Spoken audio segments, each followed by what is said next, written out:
Coming to fourth news. సుస్థి చేస్తే మందు మాకు తీసుకోవడానికి మెడికల్ షాప్కి వెళ్తే అక్కడ కూడా దాపురిస్తున్నారు దగాకోర్లు. ముఖ్యంగా శ్రీ సత్యసాయి జిల్లాలో ఔషధాల మాటన పెద్ద మాఫియా నడుస్తోంది. పట్టణ ప్రాంతాల్లో కూడా విచ్చలవిడిగా సాగుతోంది ఫార్మసీ దందా. కమిషన్ల కక్కుర్తితో రూల్స్ అన్ని కూడా తుంగలో తొక్కుతున్నారు. డాక్టర్ చీటీ లేకపోతేనేం మైహూనా, పైసలిచ్చి కౌంటర్లో చెయ్యి పెడితే చాలు మత్తు మందులు, మత్తు ఇంజెక్షన్లు ఏదైనా సరే ఇట్టే ఇచ్చేస్తారు. సత్యసాయి జిల్లా కదిరిలో మెడికల్ షాప్స్ పై డ్రగ్ కంట్రోల్ అధికారులు దాడులు చేశారు. డ్రగ్ కంట్రోల్ అధికారులతో కలిసి కదిరి టౌన్లోని పలు మెడికల్ షాప్స్ లో పోలీసులు కూడా తనిఖీలు నిర్వహించారు. డాక్టర్ ప్రిస్క్రిప్షన్ లేకుండానే యువతకు మత్తు కలిగించే టాబ్లెట్స్, ఇంజెక్షన్స్ విచ్చలవిడిగా అమ్ముతున్నట్టుగా వచ్చిన సమాచారం మేరకు మెరుపు దాడులు నిర్వహించారు. ఇలాంటి దందాకి పాల్పడుతున్న 5 మెడికల్ షాప్ యజమానులకి పోలీసులు నోటీసులు ఇచ్చారు. డాక్టర్ ప్రిస్క్రిప్షన్ లేకుండా మత్తు కలిగించే మందులు అమ్మితే చట్టపరమైన చర్యలు తీసుకుంటామని పోలీసులు హెచ్చరిస్తున్నారు.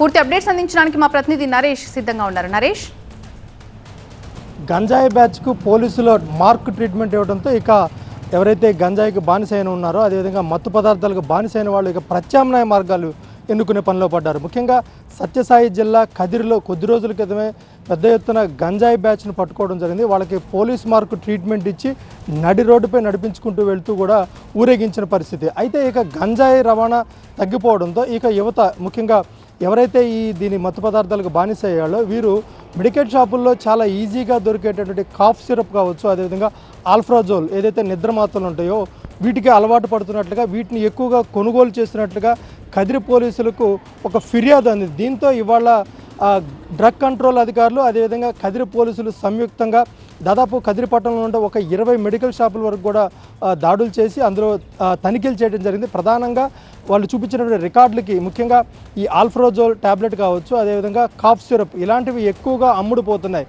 జనరల్గా ఒక మనిషి కాఫ్ సిరప్ 5 ml కానీ 10 ml కానీ తాగితే నైట్ పడుకునేటప్పుడు ఖచ్చితంగా నిద్రపోతుంది అంటారు. అదే ఒక బాటిల్ తాగితే పూర్తిగా మత్తులోకి వెళ్ళిపోతారు. ఇప్పుడు యువత ఎవరైతే ఉన్నారో గంజాయి దొరకని వాళ్ళు ఈ కాఫ్ సిరప్కి అదేవిధంగా ఆల్ఫ్రాజోల్ ట్యాబ్లెట్కి అలవాటు పడుతున్నారు అనేది పోలీసులకు వచ్చినటువంటి చాలా పక్కా సమాచారం. దీంతో కదిరిలో ఉన్నటువంటి ఒక 20 మెడికల్ షాపుల్లో తనిఖీలు చేస్తే ముఖ్యంగా డాక్టర్ ప్రిస్క్రిప్షన్ లేకుండా వీటిని అమ్ముతున్నట్లుగా పోలీసులు గుర్తించారు. అదేవిధంగా డ్రగ్ కంట్రోల్ అధికారులు కూడా గుర్తించినందుకు కదిరిలో దాదాపు ఒక 20 మెడికల్ షాపులు తనిఖీ చేసి ఏదైతే 5 మెడికల్ షాపులు రికార్డులు సరిగా మెయింటైన్ చేయకపోవడం, అదేవిధంగా డాక్టర్ ప్రిస్క్రిప్షన్ లేకుండా ఈ నిషేధిత ఇంజెక్షన్లు కావచ్చు, మత్తు పదార్థాలు కావచ్చు, మత్తు మందులు కావచ్చు, ట్యాబ్లెట్స్ కావచ్చు, కాఫ్ సిరప్ కావచ్చు, ఇలాంటి ఎవరెవరైతే అమ్ముతున్నారో వాళ్ళకి నోటీసులు ఇచ్చి వివరణ ఇవ్వాలని కోరడం జరిగింది. ముఖ్యంగా డాక్టర్ ప్రిస్క్రిప్షన్ లేకుండా ఏ మెడికల్ షాప్ నిర్వాహకుడైతే ఇలాంటి మత్తు కలిగించేటువంటి మందులు, ఇంజెక్షన్లు అమ్ముతారో వాళ్ళపై కఠిన చర్యలు తీసుకుంటామంటున్నారు పోలీసులు.